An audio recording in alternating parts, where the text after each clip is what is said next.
let's talk about the current state of Al-Quds and the Israeli state.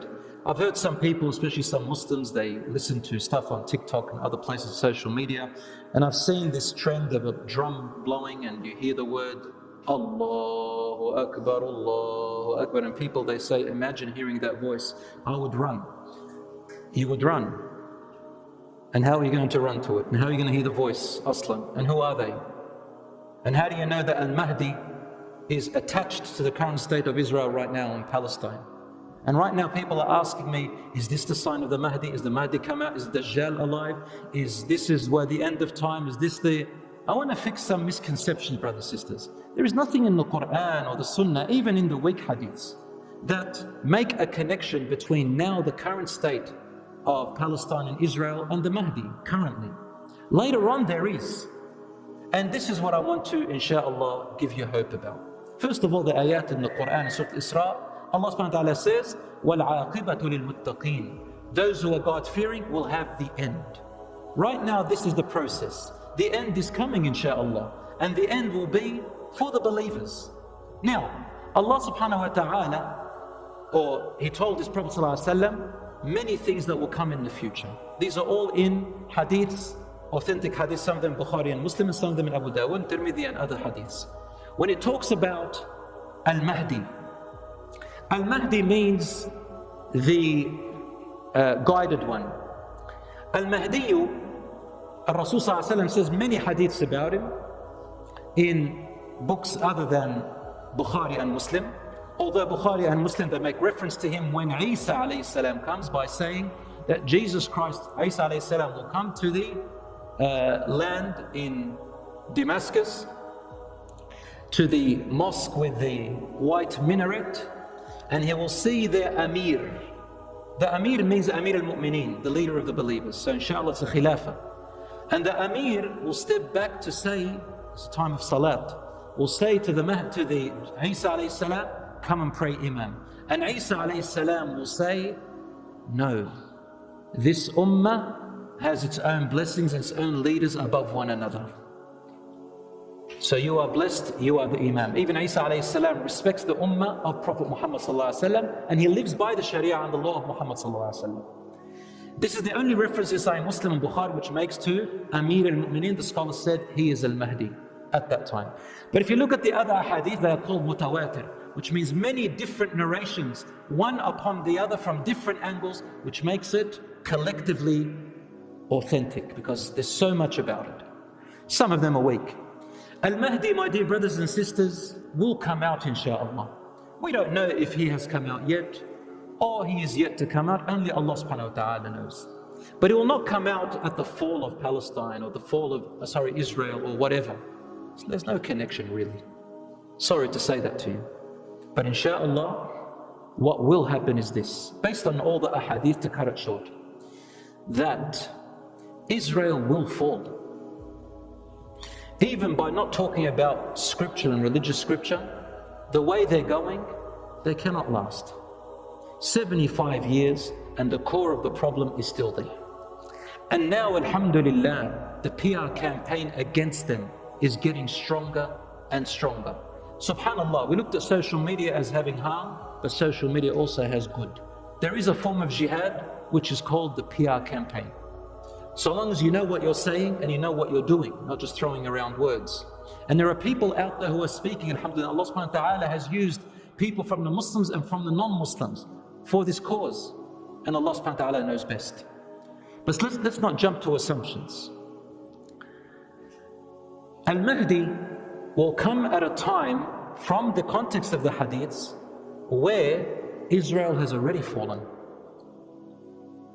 Because it says in Sahih Muslim Bukhari that when Isa alayhi salam arrives, and he will go to pray in the Minar al-Bayda, the white minaret, the army of the Amir is there.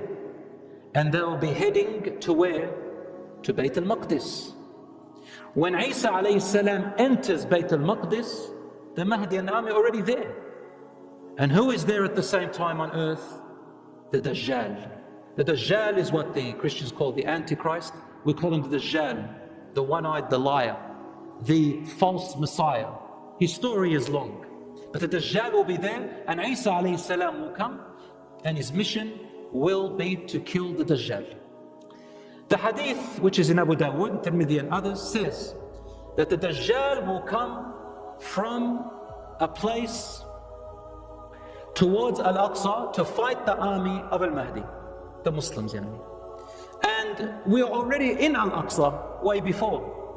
And with him, there will be 70,000 Jews whose lineage is from Asbahan or Esfahan, which is now called in Iran. And even right now, there are Jews who live there, but they are peaceful Jews, and they don't agree with all this Zionist stuff. They're peaceful people, and most of them are businessmen, and they're actually called Iranian Jews. They don't call themselves Israeli Jews. But they're from Asfahan. And what this means is they'll come with 70,000 Jews from Asfahan, meaning that they did disperse in the world, but their origins and their lineage is from Asfahan once upon a time. So the Jews are not in Israel, and the Jews come back, and Al-Mahdi is there, and then Isa alayhi salam will come out, and when he sees the Dajjal, he melts in front of people, and he starts running away, and then he comes and kills them with his sword, and then blood stains on his sword, and he says to the people, if this was your God, because they start believing he is their God, they believe he is the Messiah, will he die? And that's when a large group of Christians themselves, they return back to truth. A large group of those who became Christians and Catholic and Orthodox, they do see the truth, and they follow Isa alayhi salam. And a number, Allahu A'lam, some scholars said, a number of Jews as well. Allahu A'lam. Allah knows best. The Mahdi will come out, according to the hadith which is in Abu Dawood, Tirmidhi, that he'll come out from the Far East. Where is the Far East? There is a hadith which says that it comes from Khurasan, and the black flags will come from Khurasan, and that's the sign. But the hadith is weak, brothers and sisters, and there's nothing authentic about Khurasan in itself. But black flags will come to support Al-Mahdi from the Far East of Medina, so towards Iraq and that area. And when they come, they'll hear about him. Al-Mahdi will be running away from a group of people, army, who are after him. After 3 sons of kings will fight over our treasure. The Prophet ﷺ said, Kanzikum.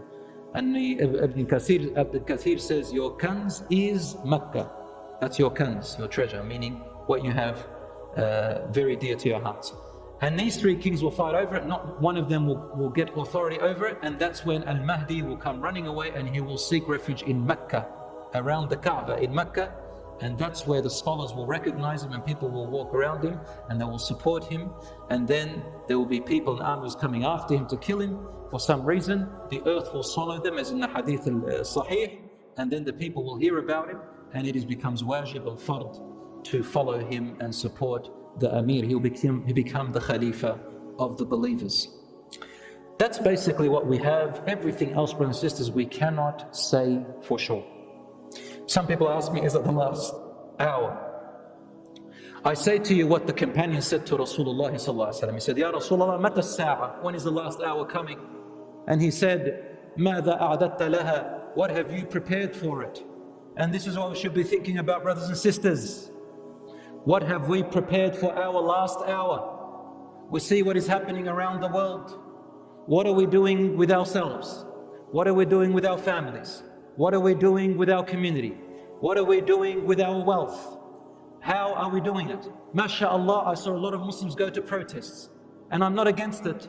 But when I saw it, alhamdulillah, I see a flame inside of the Muslim's heart, especially the young people. The other day I gave the khutbah at my school, and subhanAllah, young people from grade 6 all the way to year 12, I could hear a pin drop, MashaAllah, which shows that there is, insha'Allah, optimism. There is good in this generation. About 30 years ago here in this masjid, all I saw were people over 40, and people who didn't know, English and anything else, and all the youngsters were out, no one to be seen. Alhamdulillah, we come to the masjid, any masjid in the world, you find young people there. Allahu Akbar. There is something happening. There is something changing. And even now, the atrocities that are happening and the oppression that is happening now in Palestine is also something different, wallahu a'lam. I believe it's something different, and it's heading towards a plan from Allah subhanahu wa ta'ala. Brothers and sisters, remember what I told you. 100 years is not very long. 100 is not very long. And Allah subhanahu wa ta'ala's wa'ad and promise is coming. But look at ourselves now. What can the Muslims do? What can we do? We can only do what is within our power, my dear brothers and sisters. The first and foremost that we can do, anybody can do, is in their heart, hate and despise what is happening. Number two, dua. Any one of us can make dua. You might be thinking, what's dua going to do? It doesn't matter. Dua is awareness. Dua is conviction. Dua is reinforcing of our faith. Dua is our identity. Dua teaches our children who we are. Dua gives us hope. Dua does something for the future. But don't underestimate dua. Rasulullah, whenever people were distressed at his time and he couldn't help them. So when they, for example, when they were after the Battle of Uhud and Battle of Badr and all of that, Rasulullah used to gather and do qunut, and he would say to the Muslims, make dua. On the khutbah, he'd call people to make dua. He never left dua, even to the last second. Brothers and sisters, the dua to Allah subhanahu wa ta'ala plays a big role. It doesn't mean that you're going to get exactly what you're asking for. Don't get what you're actually expecting. But Allah subhanahu wa ta'ala says, وَعَلَى اللَّهِ فَلْيَتَوَكَّلِ الْمُؤْمِنُونَ. Upon Allah, believers should trust and put their trust in. Trusting Allah subhanahu wa ta'ala means that you know that Allah subhanahu wa ta'ala, He will guide. And that when the time comes, you will stand beside Allah subhanahu wa ta'ala and you will, inshaAllah, be among the righteous. Because you trust in Allah subhanahu wa ta'ala. Trusting in Allah subhanahu wa ta'ala doesn't mean I make dua and I don't do anything. I do what is within my power. Number three, people are giving in charity, alhamdulillah. Charity is important. Whatever we can send to help them. Number four, the PR campaign. The PR campaign. A lot of us, alhamdulillah, we're sharing footages, we're sharing things, we're making awareness. I know that some scholars, they said, don't show atrocities and think, well, we can't really stop that. But at the same time, there is good in some of the things that we are sharing, because it's creating awareness as well. And it makes us, those who really do care, inshaAllah, are aware, and we're learning more than what we ever learned before, subhanAllah. Number five, my dear brothers and sisters, very importantly, there is a big sign. Why hasn't Allah subhanahu wa ta'ala given us what we want? Allah knows best. But perhaps we are not ready for it. Perhaps we are not ready. Perhaps if Allah subhanahu wa ta'ala gives us right now, we would corrupt. Perhaps Allah subhanahu wa ta'ala knows that it's not the best time. Then what about the children? What about the women? What about all of that? We continue to support them and raise our voices. And we ask Allah subhanahu wa ta'ala to unite the believers and to save and protect our brothers and sisters in Palestine and all around the world. And we ask Allah subhanahu wa ta'ala to change their state from evil to good and from suffering to peace. May Allah subhanahu wa ta'ala have mercy upon their dead ones who we assume are martyrs, inshaAllah. And may Allah subhanahu wa ta'ala make their children faratan wa dhukhran, awaiting for them at the fountain with the Prophet ﷺ on the Day of Judgment, and waiting for them at the doors of paradise. Brothers and sisters, death is not a loss. Death can sometimes be a victory. And they have never left behind a generation, except the generation is just as strong as the generation that was before them. Have you heard a 7-year-old child speak in Palestine? In Gaza? Have you heard him speak? Girl or boy? 9 years old, 10 years old, 7 years old. Allahu Akbar. What courage, what bravery, what heroes. La ilaha illallah. They don't believe that they are losing, brothers and sisters. Yes, they're in pain. Yes, the suffering is making them feel what has happened to the Muslim Ummah. It's like a humiliation. They're feeling sorry for everyone else. But they know that alhamdulillah, death will inevitably happen. From the moment they are born, they've got their shrouds ready. You know, from the moment they're born, they say, anytime I can die. And when you see any of them die, yes, they cry and everybody, you hear them saying, Fidak, Palestine. Fidaka abi wa ummi ya Rasulullah. Fidaka ya dini. I ransom myself for my religion. I ransom myself for my Prophet sallallahu alaihi wasallam. I ransom myself for this cause. So why do we have to give up? Brothers and sisters, the Muslims nearly got wiped out in the 12th century. Nearly wiped out by the Mongols. Yet Allah subhanahu wa ta'ala brought back from the ashes the victory and the power again. It lasted right up to later on, until Allah subhanahu wa ta'ala brought Islam and Muslims and justice and goodness back. My brothers and sisters, I complete this talk with the ayah in the Qur'an where Allah subhanahu wa ta'ala says, أعوذ بالله من الشيطان الرجيم بسم الله الرحمن الرحيم ولا تحسبن الله غافلا عما يعمل الظالمون إنما يؤخرهم ليوم تشخص فيه الأبصار مهطعين مقنعي رؤوسهم لا يرتد إليهم طرفهم وأفئدتهم هواء. Allah says in Surah Ibrahim, and do not assume that your Lord Allah is unaware of what the oppressors are doing.